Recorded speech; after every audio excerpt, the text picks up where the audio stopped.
ruler of Germany. Hans had seen his factory that was made for fun turned into a factory that now made weapons. Although he was past the age of 40 and extremely obese, he had been forced to serve with the Nazi Party. Hans was a genuinely kind man who did not support the war in any way. However, he had been assigned to a prisoner of war camp at Stalag 13 and had served well, he hoped. There never was a day that he did not have to worry about being shipped to the Russian front by someone, and so he was a nervous wreck most of the time. The men that resided in the barracks with Colonel Hogan were who he considered to be friends. They were indeed his enemy, but like him they were just trying to make it through the war. He thought that they posed no danger to anyone, especially him. In return for their acts of kindness and a few pieces of chocolate, he had looked the other way. He never sided with them, but would tell them, "I see nothing. Nothing."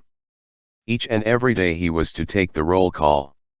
Sometimes the men did not cooperate very well and he would find there to be a shortage. Once he was sure that he counted a man 3 times. He had thought about reporting it, but that would mean that his commanding officer Colonel Klink would not have a perfect no-escape camp. What really frightened him was that the only reason why they kept Colonel Klink there was that his prisoner of war camp was so successful. Schultz was sure if it had not been for that, he and the colonel would have been on their way to the Russian front a long time ago.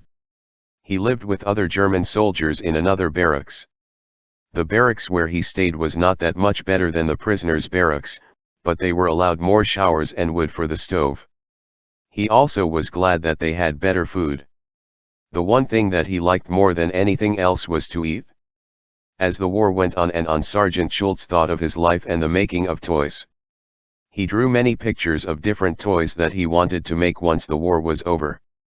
He had a wife and a son who was now at the Russian front himself. Every day he worried as he had not heard from him in months. At the end of the war, Sergeant Schultz emigrated to the United States. He now had a complete command of the English language. He opened a factory for making toys in the small town of Rockland, Massachusetts. There you can still meet the lovable man as he works on the toys that he cherishes.